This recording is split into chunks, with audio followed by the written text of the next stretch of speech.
എന്റെ പ്രിയപ്പെട്ട മുസ്ലിമേ, അള്ളാന്റെ പള്ളിയിൽ പോയി നിസ്കരിക്കുന്ന ഒരു മനുഷ്യർ കിട്ടുന്ന പ്രതിഫലം ഇതാണ്. അള്ളാന്റെ റസൂൽ എവിടെന്ന് പറഞ്ഞു തരുമ്പോ, അള്ളാഹു നിനക്ക് കൈ തന്നല്ലോ, അള്ളാഹു നിനക്ക് കണ്ണ് തന്നല്ലോ, അള്ളാഹു നിനക്ക് ആരോഗ്യം തന്നല്ലോ, എന്തേ നിനക്ക് കഴിയാത്തത്? എന്തേ പള്ളിയിലേക്ക് പോകാ, എന്തേ നമസ്കരിക്കാ പോകാ നിനക്ക് തോന്നാത്തതെന്താ? അള്ളാഹുവിന്റെ പ്രവാചകന്റെ മുന്നിലേക്ക് രണ്ട് കണ്ണിനും കാഴ്ചയില്ലാത്ത ഉമ്മ മക്തൂം റളിയല്ലാഹു തആല അൻഹു അല്ലാഹുവിന്റെ റസൂലിന്റെ ചാരത്ത് വന്നിട്ട് ചോദിക്കുന്നു, നബിയേ യാ റസൂലല്ലാഹ്, അല്ലാഹുവിന്റെ പ്രവാചകരെ, എനിക്ക് കണ്ണിന് കാഴ്ചയില്ലാത്തവനാണ്, ഞാൻ ജന്മനാ കണ്ണിന് കാഴ്ചയില്ലാത്തവനാണ്, പള്ളിയിൽ വന്ന് നിസ്കരിക്കണമെന്ന് വല്ലാത്ത ആഗ്രഹമുണ്ട്, ഒരാളുടെ സഹായമില്ലാതെ എനിക്ക് പള്ളിയിൽ വന്ന് നമസ്കരിക്കാൻ കഴിയുന്നില്ല, ചില സമയങ്ങളിൽ എന്നെ കൊണ്ടുവരാൻ ആളെ കിട്ടുന്നില്ല, അതുകൊണ്ട് നബിയേ ഞാൻ എന്റെ വീട്ടിലൊന്ന് നിസ്കരിച്ചു കൊള്ളട്ടെ നബിയേ, എന്നെ കൊണ്ടുവരാൻ ആരെയും കിട്ടാതെ വരുമ്പോ ഞാനൊന്ന് പള്ളിയിൽ നിസ്കരിച്ചോട്ടെ എന്ന് ഉമ്മ മക്തൂം റളിയല്ലാഹു തആല അൻഹു അല്ലാഹുവിന്റെ പ്രവാചകനോട് ചോദിക്കുമ്പോ അവിടെന്ന് പറഞ്ഞ മറുപടി എന്തെന്നറിയുവോ? പാങ്ക് വിളിക്കുന്ന ശബ്ദം നിന്റെ വീട്ടിൽ കേൾക്കുമോ? നഅം യാ റസൂലല്ലാഹ്, പാങ്ക് വിളിക്കുന്ന ശബ്ദം എന്റെ വീട്ടിൽ കേൾക്കാൻ നബിയേ. ആ കണ്ണിന് കാഴ്ചയില്ലാത്ത ചെറുപ്പക്കാരനായ സ്വഹാബിയോട് അല്ലാഹുവിന്റെ റസൂൽ പറഞ്ഞതെന്തെന്നറിയുമോ? പടച്ചവനെ, ഒരു കയറെടുത്തിട്ട് പള്ളിയുടെ മുന്നിൽ കെട്ടണം, മറുഭാഗം നിന്റെ വീട്ടിൽ കെട്ടണം, എന്നിട്ട് അതിൽ പിടിച്ചിട്ടാണെങ്കിലും പള്ളിയിൽ വന്ന് നിസ്കരിക്കണേ എന്ന് അല്ലാഹുവിന്റെ പ്രവാചകന് കണ്ണിന് കാഴ്ചയില്ലാത്ത ഒരു സ്വഹാബിയോട് അവിടെ നിന്ന് പറഞ്ഞു എന്ന് ചരിത്രം പഠിപ്പിക്കുമ്പോ, എന്റെ പ്രിയമുള്ളവരെ, നമുക്ക് അല്ലാഹു എന്ത് പ്രയാസവാ തന്നത്? നിന്റെ കണ്ണിന് അല്ലാഹു കാഴ്ച തന്നല്ലോ, നിന്റെ ചെവിക്ക് അല്ലാഹു കേൾവി തന്നല്ലോ, നിന്റെ കൈകാലിന് അല്ലാഹു സ്വാധീനം തന്നല്ലോ, നിനക്ക് ആരോഗ്യം തന്നല്ലോ, എന്നിട്ട് പോലും പള്ളിയിലേക്ക് പോയി നിസ്കരിക്കാൻ നമുക്ക് വല്ലാത്ത മടിയാണ്. എന്റെ പ്രിയമുള്ളവരെ, മഹാനായ അനസ് ഇബ്നു മാലിക് റളിയല്ലാഹു തആല അൻഹു പറയുകയാ, നിനക്ക് അല്ലാഹനെ കാണണോ? നിനക്ക് അല്ലാഹനെ കാണാൻ ആഗ്രഹമുണ്ടോ? നിന്റെ വീടിന്റെ ചാരത്ത് ബാങ്ക് വിളിക്കുന്ന ശബ്ദം കേട്ടാൽ അവിടെന്ന് തങ്ങള് പറയുകയാണ്, അല്ലാഹുവിന്റെ പ്രവാചകന്റെ കാലഘട്ടത്തില് മുനാഫിക്കീങ്ങളല്ലാതെ എല്ലാവരും പള്ളിയിൽ വരുമായിരുന്നു.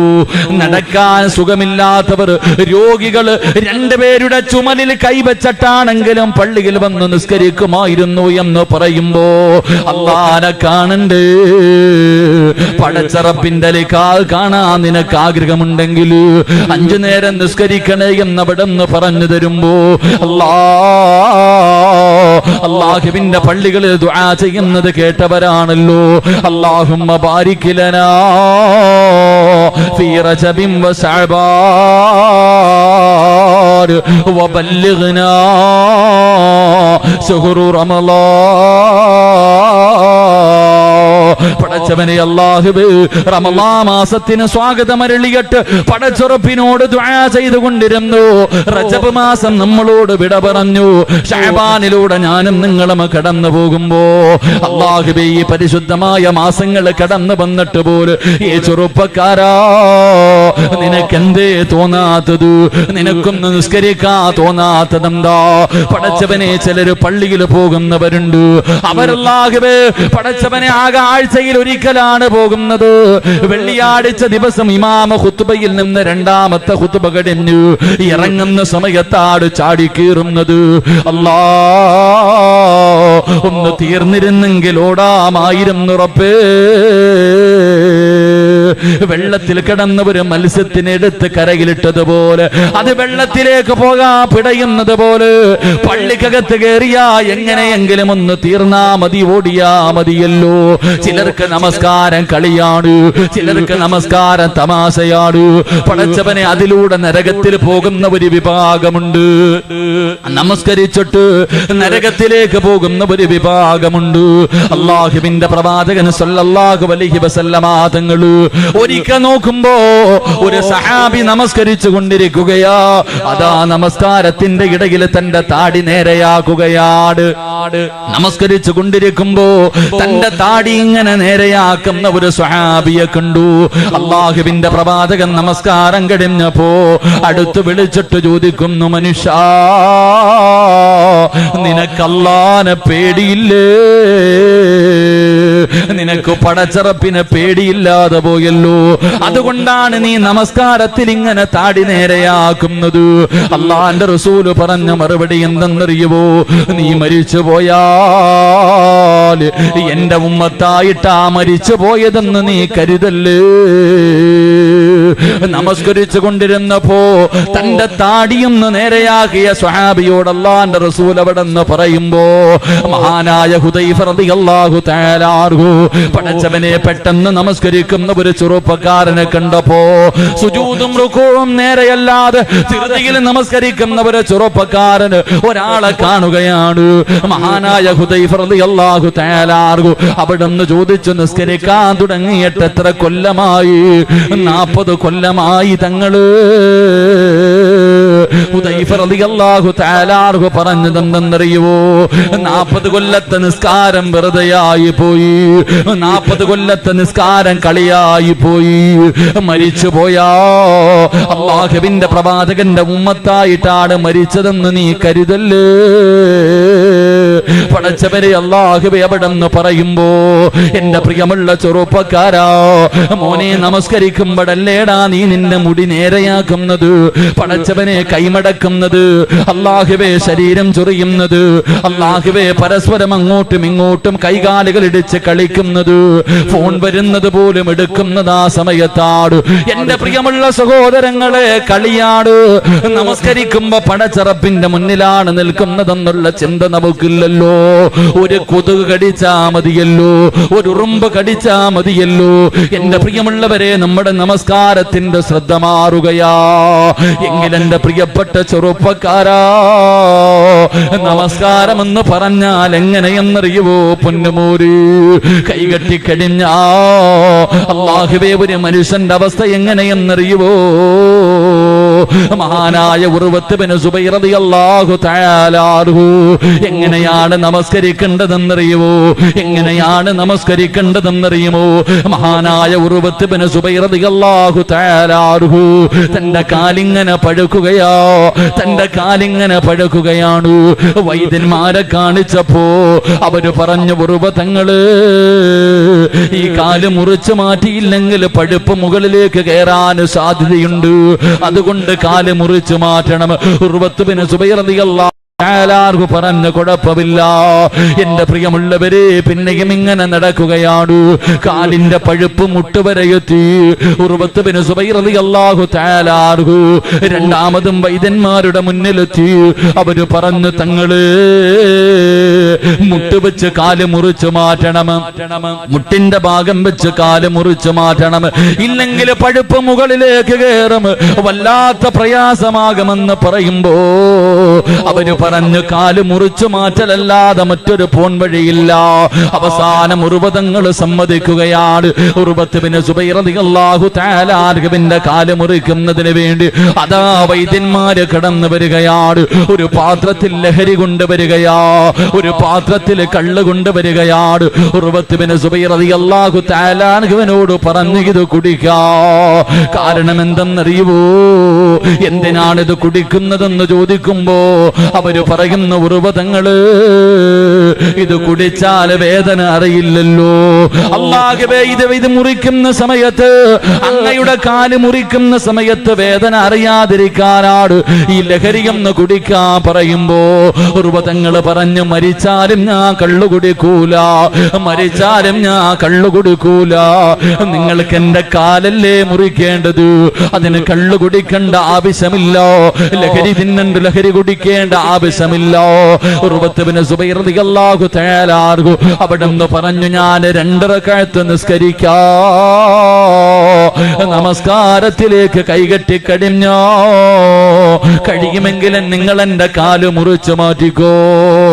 എന്റെ പ്രിയമുള്ള ചെറുപ്പക്കാരാ, ഉർവത്ത് ബിൻ സുബൈർ റളിയല്ലാഹു തആല അൻഹു അവിടുന്ന് വുളുവെടുക്കുകയാണ്, എന്നിട്ട് പടച്ചുറപ്പിന്റെ മുന്നിലേക്ക് കടന്നു വന്നിട്ട്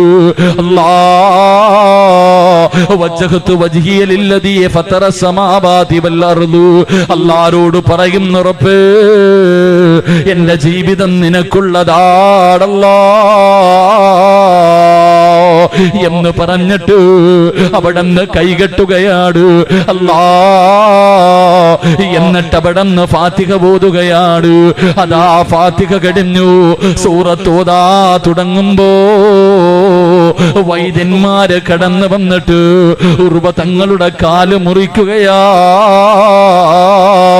ഒരു മരുന്നും കൊടുക്കാതെ, അല്ലാഹുവേ മയക്കാതെ തന്റെ പച്ചക്കാലിങ്ങനെ വെട്ടിമുറിക്കുകയാണ്. ഉർവത്ത് ബിൻ സുബൈർ റളിയല്ലാഹു തആല അൻഹു അറിയുന്നില്ല, നമസ്കാരത്തിലാണ്. തന്റെ കാലിങ്ങനെ പച്ചയായി വെട്ടിമുറിക്കുകയാ. ഉർവതങ്ങളൊന്നും അറിയുന്നില്ല, നമസ്കാരത്തിലാ. അവിടത്തെ കാലങ്ങ് മുറിച്ചു മാറ്റി. ഉർവതങ്ങൾ അറിഞ്ഞില്ല. അവസാനം രക്തം നിൽക്കുന്നില്ല, മുറിച്ച കാലിൽ നിന്ന് രക്തം ഇങ്ങനെ ഒഴുകുകയാണ്. പടച്ചവരെ, രക്തം നിൽക്കുന്നതിന് വേണ്ടി അവര് ചെയ്തതെന്തെന്നറിയുവോ? സൈത്തെണ്ണ തിളപ്പിക്കുകയാണ്. സൈത്തെണ്ണ തിളപ്പിച്ചിട്ട് അതാ മുറിച്ച കാലി എണ്ണയിലേക്ക് മുക്കുമ്പോ സുബ്ഹാനല്ലാഹ്, തിളച്ച എണ്ണയ്ക്കകത്തേക്ക് തന്റെ മുറിച്ച കാലങ്ങ് മുക്കുമ്പോ ഉർവതങ്ങളങ്ങ് പിടഞ്ഞ് താഴെ വീഴുകയാ. ബോധമങ്ങ് നഷ്ടപ്പെട്ടു പോയി. പടച്ചവരെ, ഉർവതങ്ങള് ബോധമില്ലാതെ കിടക്കുമ്പോ കുടുംബക്കാര് കടന്നു വരികയാണ്. ഉർവതങ്ങൾക്ക് 7 മക്കളുണ്ടായിരുന്നു. ആ 7 മക്കളിൽ 7ാമത്തെ ഒരു ചെറിയ മകനുണ്ടല്ലോ, അവനെ ഒട്ടകം ചവിട്ടിയിട്ട് മരിച്ചുപോയി. തന്റെ പൊന്നാര ചെറിയ മകനുണ്ടല്ലോ, ഒട്ടകത്തിന്റെ ചവിട്ട് കൊണ്ടിട്ട് മരിച്ചുപോയി. കുടുംബക്കാരും വൈദ്യന്മാരും വല്ലാത്ത വേദനയിലാ. ബോധം വരുമ്പോ ആദ്യം എന്താണ് പറയേണ്ടത്? കാല് മുറിച്ച് മാറ്റിയെന്നോ, തന്റെ പൊന്നാര മകൻ മരിച്ചതാണോ പറയേണ്ടത്? എന്തു ചെയ്യണമെന്നറിയാതെ കുടുംബക്കാര് മുഴുവനും വേദനിച്ചു കൊണ്ടിരിക്കുമ്പോ ഉർവത്ത് ബിൻ സുബൈർ റളിയല്ലാഹു തആല അൻഹു അവിടുന്ന് ബോധം തിരിച്ചു വരികയാണ്. അതാ വൈദ്യന്മാര് പറഞ്ഞു, തങ്ങള് അങ്ങയുടെ കാല് മുറിച്ചു മാറ്റി തങ്ങള്. ഉർവത്ത് ബിൻ സുബൈർ റളിയല്ലാഹു തആല അൻഹു അവിടുന്ന് പറഞ്ഞു, അൽഹംദുലില്ലാഹ്, ഇന്നാ ലില്ലാഹി വ ഇന്നാ ഇലൈഹി റാജിഊൻ. അങ്ങ് നമസ്കരിച്ചു കൊണ്ടിരുന്ന സമയത്ത് അങ്ങയുടെ കാല് മുറിച്ചു മാറ്റിയെന്ന് പറയുമ്പോ തങ്ങൾ അൽഹംദുലില്ലാഹ് പറയുകയാ. രണ്ടാമതായി പറഞ്ഞു, തങ്ങള് അങ്ങയുടെ ഏറ്റവും ഇളയ മകനുണ്ടല്ലോ, ഒട്ടകത്തിന്റെ ചവിട്ട് കൊണ്ട് മരിച്ചുപോയി തങ്ങള്. തന്റെ പൊന്നാര മകൻ മരിച്ചെന്ന് പറയുമ്പോഴും അൽഹംദുലില്ലാഹ്, ഇന്നാ ലില്ലാഹി വ ഇന്നാ ഇലൈഹി റാജിഊൻ. ജനങ്ങൾ മുഴുവനും അത്ഭുതത്തോടെ നിൽക്കുകയാണ്. എന്തൊരു മനുഷ്യനാ പടച്ചവര്! കാല് മുറിച്ചു മാറ്റിയപ്പോ തന്റെ പൊന്നാര മകൻ മരിച്ചെന്ന് പറഞ്ഞപ്പോഴും അൽഹംദുലില്ലാഹ് പറയുകയാണല്ലോ. ജനങ്ങൾ ചോദിച്ച തങ്ങള് എന്തിനാണ് അൽഹംദുലില്ലാഹ് പറഞ്ഞത്? പറഞ്ഞ മറുപടി എന്തെന്നറിയോ? അല്ലാഹു 2 കൈയും 2 കാലും എനിക്ക് തന്നു. ഒന്നല്ലേ അല്ലാഹു തിരിച്ചെടുത്തുള്ളൂ. അല്ലാഹു എനിക്ക് 1 കാല് ബാക്കി തന്നല്ലോ. അതുകൊണ്ട് അൽഹംദുലില്ലാഹ്. രണ്ടാമത് പറഞ്ഞത് എന്തിനെന്നറിയുവോ? 7 മക്കളെ തന്നിട്ട് അല്ലാഹു ഒരെണ്ണത്തിനെയല്ലേ തിരിച്ചെടുത്തുള്ളൂ, 6 എനിക്ക് തന്നല്ലോ. അതുകൊണ്ട് അൽഹംദുലില്ലാഹ്. ഉർവതങ്ങൾ അവിടെന്ന് പറയുകയാ, ജനങ്ങൾ മുഴുവനും അത്ഭുതത്തോടെ നിൽക്കുമ്പോ ഉർവതങ്ങളിരുന്ന് കരയുകയാണ്. പെട്ടെന്ന് തേങ്ങി കരയുന്നത് കണ്ടപ്പോ ജനങ്ങൾ ചോദിച്ചു, എന്തേ തങ്ങള് കരയുന്നതിന്റെ കാരണം ചോദിക്കുമ്പോ അവിടെന്ന് പറയുന്നു, അല്ലാ, ഇന്നലെ വരെ നിസ്കരിക്കുമ്പോ വലിയ സൂറത്ത് ഓതിയിട്ട് ഒരുപാട് നേരം നിന്ന് നിസ്കരിക്കാൻ കഴിയുമായിരുന്നല്ലോ, ഇനി എനിക്കതിന് കഴിയില്ലല്ലോ. ഒരുപാട് നേരം നിന്ന് നിസ്കരിക്കാ എന്നെ കൊണ്ട് കഴിയില്ലല്ലോ എന്നോർത്തിട്ടാണ് കരയുന്നതെന്ന് പറയുമ്പോ, എന്റെ പ്രിയമുള്ളവര്, അല്ലാഹുവിന്റെ പരിശുദ്ധമായ ഖുർആൻ പറഞ്ഞത് ഫവൈലുൽ ലിൽ മുസല്ലീൻ അല്ലദീന ഹും അൻ സ്വലാത്തിഹിം സാഹൂൻ. അല്ലാഹുവിന്റെ വിശുദ്ധമായ ഖുർആൻ പറഞ്ഞത്, എന്റെ പ്രിയമുള്ളവരെ, ഫവൈലുൽ ലിൽ മുസല്ലീൻ, നമസ്കരിക്കുന്നവർക്കാണ് വൈലെന്ന നരകം. എങ്ങനെ നിസ്കരിക്കുന്നത് നമുക്കെന്നറിയുവോ?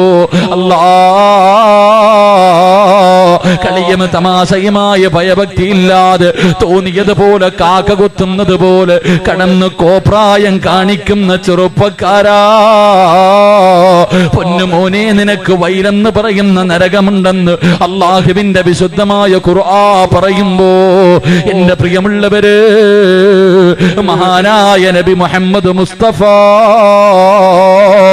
സല്ലല്ലാഹു അലൈഹി വസല്ലമ തങ്ങൾ പറയുകയോ, എന്റെ പ്രിയമുള്ളവര്, ജീവിതത്തിൽ ചെയ്തു പോയ പാപങ്ങൾ മുഴുവനും അല്ലാഹു പുറത്തു തരണോ? ഒരൊറ്റ 5 മിനിറ്റ് കൊണ്ട് നീ നിന്റെ 30 കൊല്ലം 40 കൊല്ലം 50 കൊല്ലം 60 കൊല്ലം നീ നിന്റെ ജീവിതത്തിൽ ചെയ്തു പോയ പാപങ്ങൾ മുഴുവനും കേവലം 5 മിനിറ്റ് കൊണ്ട് കഴുകി കളയണോ ചെറുപ്പക്കാരാ? കഴുകി കളയണോ പെങ്ങള്? അല്ലാഹുവിന്റെ പ്രവാചകൻ അവിടെന്ന് പറയുകയാ, അല്ലാഹുവിന്റെ റസൂല് പറയുകയാ, 2 റക്അത്ത് നിസ്കരിച്ചാൽ ഏതെങ്കിലും ഒരു മനുഷ്യൻ ഒരു വഖത്ത് നമസ്കാരം അല്ലാഹുവിനെ ഭയന്നുകൊണ്ട് നിസ്കരിച്ചിട്ട് ഇറങ്ങുമ്പോ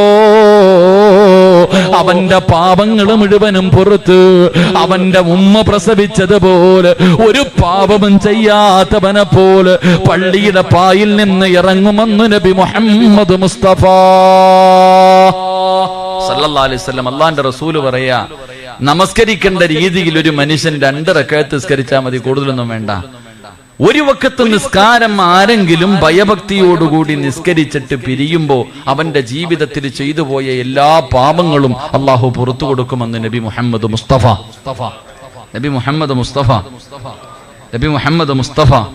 സല്ലല്ലാഹു. 2 ഒരൊറ്റ വഖത്ത് നിസ്കരിച്ചാൽ മതി, സ്വർഗം കിട്ടും. പക്ഷെ നിസ്കരിക്കേണ്ടതുപോലെ നിസ്കരിക്കണം.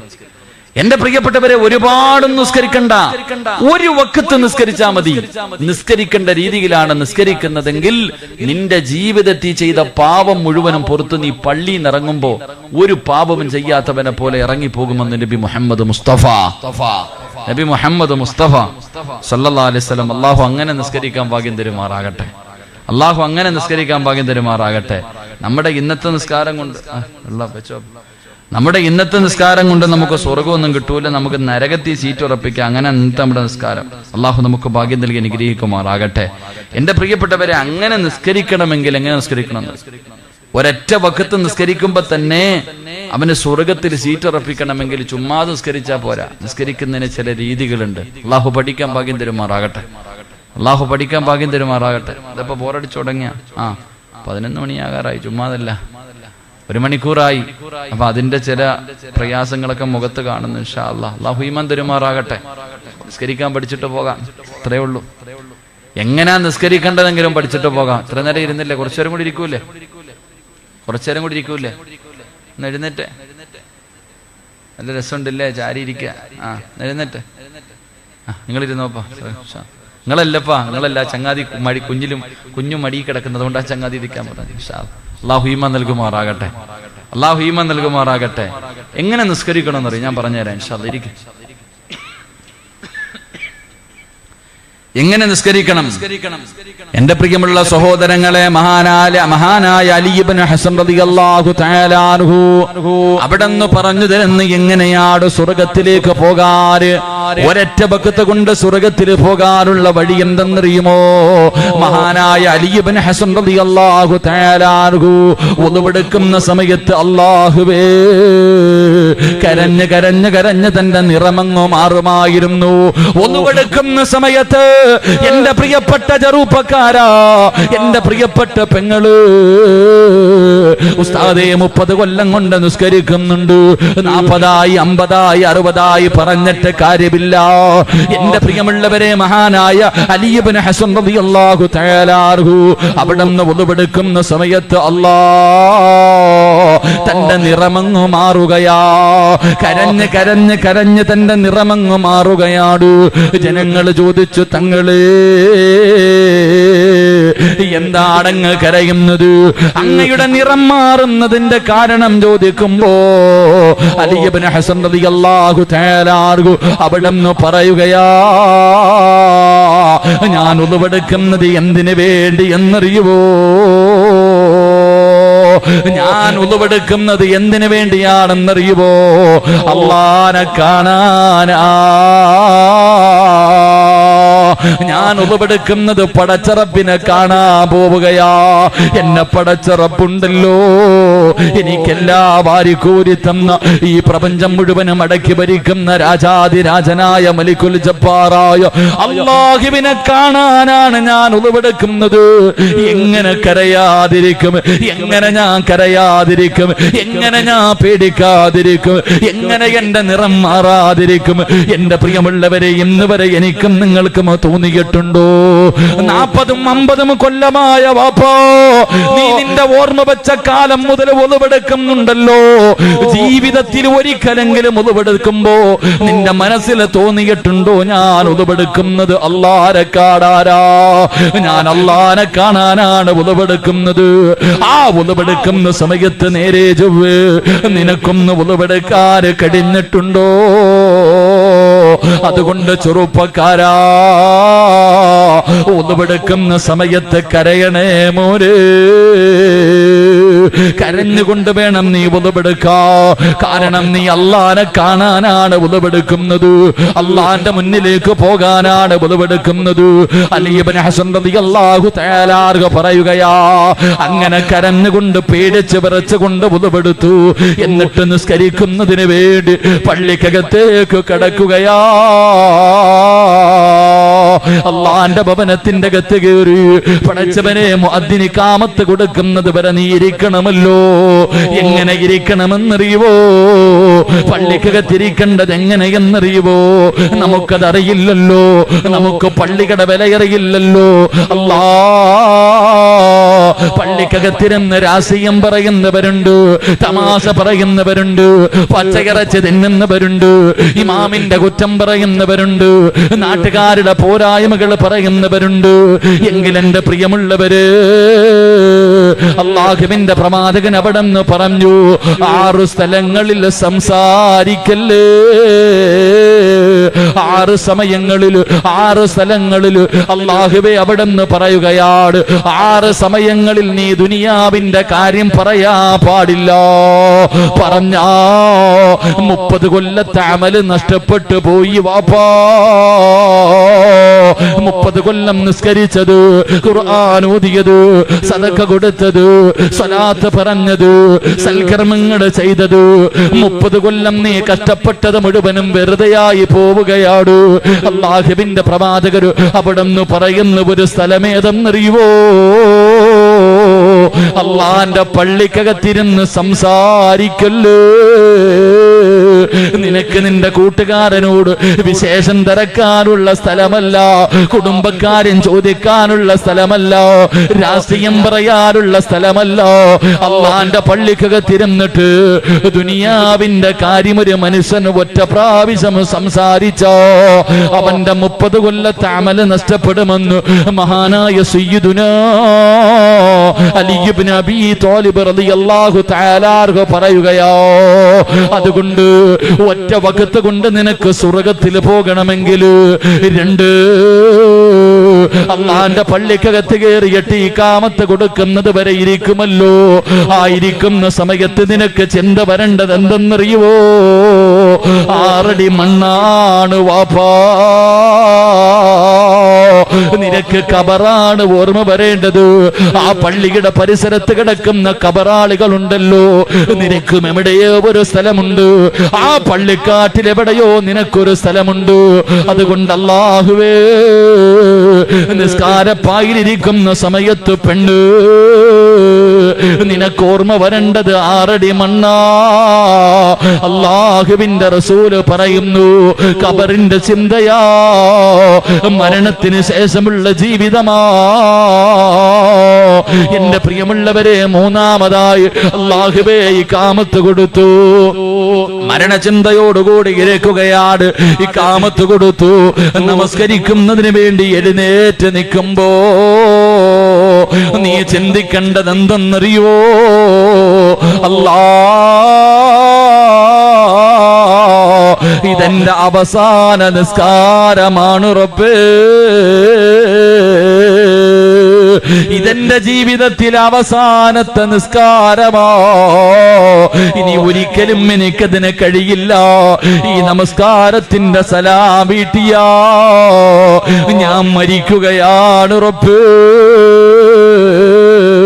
അസ്റായീൽ എന്നെ കൊണ്ടുപോകുമല്ലാ. ഇനി എനിക്ക് നിസ്കരിക്കാൻ കഴിയില്ല. എനിക്ക് വേണ്ടി നാട്ടുകാരെ മയ്യത്ത് നമസ്കരിക്കുകയാണ്. ഇതെന്റെ ജീവിതത്തിൽ അവസാനത്തെ നിസ്കാരമാണല്ലോ എന്നോർത്തുകൊണ്ട് അല്ലാഹുവേ നമസ്കരിക്കാൻ വേണ്ടി നിയ്യത്ത് ചെയ്യുകയാണ്. റബ്ബേ, അവസാനത്തെ കാര്യം എന്തെന്നറിയുവോ? മോനെ, കൈകെട്ടികെട്ട് നീ നിസ്കരിക്കുമ്പോ നീ ചിന്തിക്കേണ്ടതല്ലാ, ഞാൻ എവിടെയാണ് നിൽക്കുന്നതെന്നറിയോ? ഞാൻ എവിടെയാണ് നിൽക്കുന്നത്? എന്നെ പടച്ച റബ്ബിന്റെ മുന്നിലാ. എന്നെ പടച്ച റബ്ബ് ഒരു മറയുമില്ലാതെ എന്റെ കണ്ണിന്റെ മുന്നിൽ നിൽക്കുന്നല്ലോ അല്ലാ. ഞാൻ അല്ലാഹനെ കാണുന്നില്ലെങ്കിലും അല്ലാഹ് എന്നെ കാണുന്നുണ്ടല്ലോ എന്ന രീതിയോടുകൂടി വേണം നീ നിസ്കാരത്തിൽ നിൽക്കാ. അള്ളാന്റെ റസൂല് പറയുന്നു, പൊന്നുമോനെ, നമസ്കരിക്കുന്നതിന് വേണ്ടി നീ കൈകെട്ടിക്കടിഞ്ഞ വലതുഭാഗത്ത് റബ്ബേ ഒരു മലക്ക് നിൽക്കുന്നുണ്ട്, ഇടതുഭാഗത്ത് ശൈത്താൻ നിൽക്കുന്നുണ്ട്. എന്നിട്ട് നീ നമസ്കരിക്കുന്നതിന് വേണ്ടി കൈകെട്ടിക്കടിയുമ്പോ ഇടതുഭാഗത്ത് നിൽക്കുന്ന ശൈത്താൻ നീ മറന്നുപോയ കാര്യങ്ങൾ മുഴുവനും നിന്നെ ഓർമ്മപ്പെടുത്തുകയാ.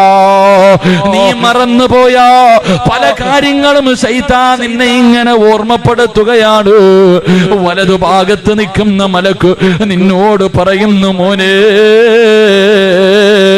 അവൻ പറയുന്നത് കേൾക്കല്ലേടാ, നീ അള്ളാന്റെ മുന്നിലാ, നീ നിൽക്കുന്നത് പടച്ചറപ്പിന്റെ മുന്നിലാ, നിന്നെ അള്ള കാണുന്നുണ്ടടാ, നിന്റെ കണ്ണിന്റെ മുന്നിൽ റബ്ബ് നിൽക്കുന്നുണ്ടടാ. അവൻ പറയുന്നത് കേൾക്കല്ലേ, ഭയഭക്തിയോടുകൂടി നിസ്കരിക്കടാ എന്ന് വലതുഭാഗത്ത് നിന്ന് മലക്കിങ്ങനെ പറഞ്ഞു തരികയാ. എന്റെ പ്രിയമുള്ളവരെ, അല്ലാ, ശൈത്താൻ പറയുന്നതും കേട്ട് നമസ്കരിച്ചിട്ട് വെളിയിലേക്ക് അതാ നമസ്കാരം കഴിഞ്ഞ് സലാം വീട്ടുമ്പോ ആ മലക്ക് പറയുന്നു, എടാ ശപിക്കപ്പെട്ടവര്, എടാ നശിച്ചവന്, എടാ വൃത്തികെട്ടവന്,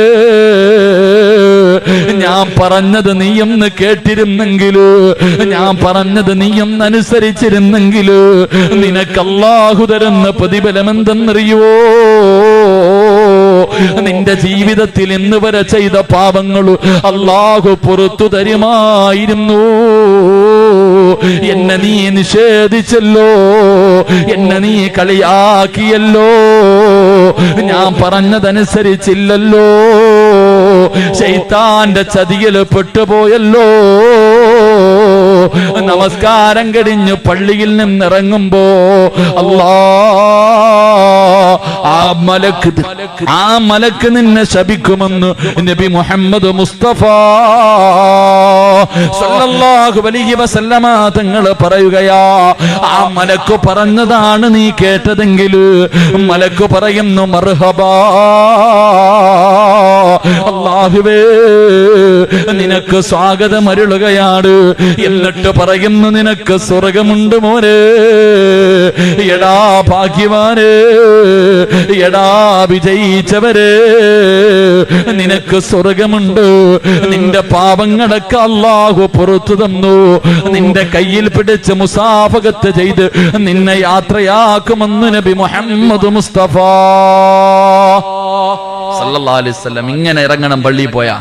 നിസ്കാരപ്പായിലേക്ക് കയറിയ ഓരോ പെണ്ണും പള്ളിയിലേക്ക് ഒളിവെടുക്കുമ്പോ തന്നെ നീ തോന്നണം സിനിമയ്ക്ക് പോവല്ല, ഏതെങ്കിലും കണ്ടവനെ കാണാനല്ല നീ ഒളിവെടുക്കണത്. ഒളിവെടുക്കുന്നത് അള്ളാനെ കാണാൻ, പടച്ച റബ്ബിനെ കാണാനാ ഒളിവെടുക്കണം. അപ്പൊ തന്നെ നീ കരയണം.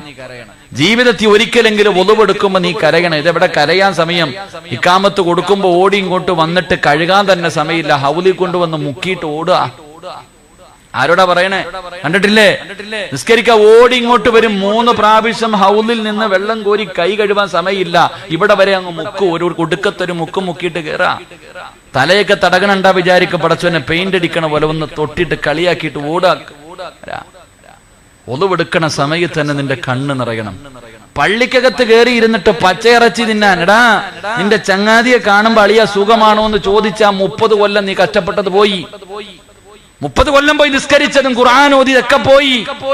6 സ്ഥലങ്ങളിൽ നീ സംസാരിക്കരുത്, ദുനിയാവിന്റെ കാര്യം പറയരുത്. പള്ളിക്കകത്ത് ഇരുന്നിട്ട് വിശേഷം മക്കളൊക്കെ സുഖമാണോ, എട്ടിച്ചു വിട്ട മക്കളൊക്കെ ആയോ, കച്ചവടമൊക്കെ എങ്ങനെയുണ്ട്? പള്ളിക്കകത്തിരുന്ന് നീ പള്ളിക്കകത്തിരിക്കുമ്പോ ഓർമ്മ വരേണ്ടത് പള്ളിക്കാടാ, നീ കബറിനകത്ത് കിടക്കണ രംഗം നിനക്ക് ഓർമ്മ വരണം. 3 നിസ്കരിക്കാൻ വേണ്ടി എഴുന്നേക്കുമ്പോ നീ ചിന്തിക്കണം, പടച്ചവനെ ഇപ്പൊ എന്താ പോവാ, നിസ്കാരം കഴിഞ്ഞ ഉടനെ എന്നെ കൊണ്ടുപോകും. അസ്രായിൽ ഇങ്ങനെ സമയം കാത്തു നിൽക്കുക വെട്ടാൻ വേണ്ടി, എന്നെ കൊണ്ടുപോകാൻ വേണ്ടി കാത്തു നിൽക്കാൻ. നിന്റെ ജീവിതത്തിൽ അവസാനത്തെ നിസ്കാരം അല്ലാഹ് ഒന്ന് നിസ്കരിച്ചു നോക്കണം. അല്ലാഹു ഈമാൻ തരുമാറാകട്ടെ. 4ാമത്തെ ചിന്ത, കൈകെട്ടുമ്പോ നീ ചിന്തിക്കണം, നീ നിക്കണത് എവിടാ? നിന്നെ പടച്ച റബ്ബിന്റെ മുന്നിലാ. ഇടതുഭാഗത്ത് ശൈത്താൻ വന്നിട്ട് പറയണ്ട, അപ്പൊ നിനക്ക് ഇത്തിരി പൈസ തരാമുണ്ട്, ഓർമ്മയില്ലേ? അവനെല്ലാം ഓർമ്മിപ്പിക്കും. തമാശയ്ക്ക് പറയും, ഒരു കാര്യം എവിടെങ്കിലും വെച്ചിട്ട് മറന്നുപോയാൽ ഓർക്കണമെങ്കിൽ 2 റക്അത്ത് നിസ്കരിച്ചാൽ മതി എന്ന് തമാശയ്ക്ക് പറയാറുണ്ട്. എന്തെങ്കിലും ഒരു സാധനം എവിടെ വെച്ചെന്ന് ഓർമ്മയില്ല, തമാശക്ക് പറയും എടാ ഒന്ന് കൈകെട്ടി നിസ്കരിക്കടാന്ന്. ഉറപ്പായിട്ട് നിസ്കരിച്ചാൽ ഓർമ്മ വരും. കാരണം എന്താ ചെയ്താമെന്ന് പറഞ്ഞുതരും. എന്റെ പ്രിയപ്പെട്ട സഹോദരങ്ങൾ, ആ സമയത്ത് വലതുഭാഗത്തൊരു മലക്ക് നിന്നിട്ട് പറയണ്ട, അള്ളാന്റെ മുന്നിലാടാ നിക്കണം, നേരെ ചൊവ്വ നിക്ക്, പടച്ചവനെ ഭയന്നുകൊണ്ട് നിക്കടാ, നിന്റെ പാപങ്ങൾ അള്ളാഹു പുറത്തിരിയും. മലക്കിങ്ങനെ പറഞ്ഞുതരും. ശൈത്താൻ പറയുന്നതും കേട്ട് നീ ഇറങ്ങിപ്പോകുമ്പോ ഈ മലക്കിന്റെ ശാപവും വാങ്ങിയിട്ട് നീ ഇറങ്ങിപ്പോകണം. ആ മലക്ക് പറയുന്നത് നീ അനുസരിച്ച നീ സ്വർഗത്തിന്റെ അവകാശിയായിട്ട് ഇറങ്ങിപ്പോകും. അള്ളാഹു ആ കൂട്ടത്തിൽ പെടുത്തുമാറാകട്ടെ.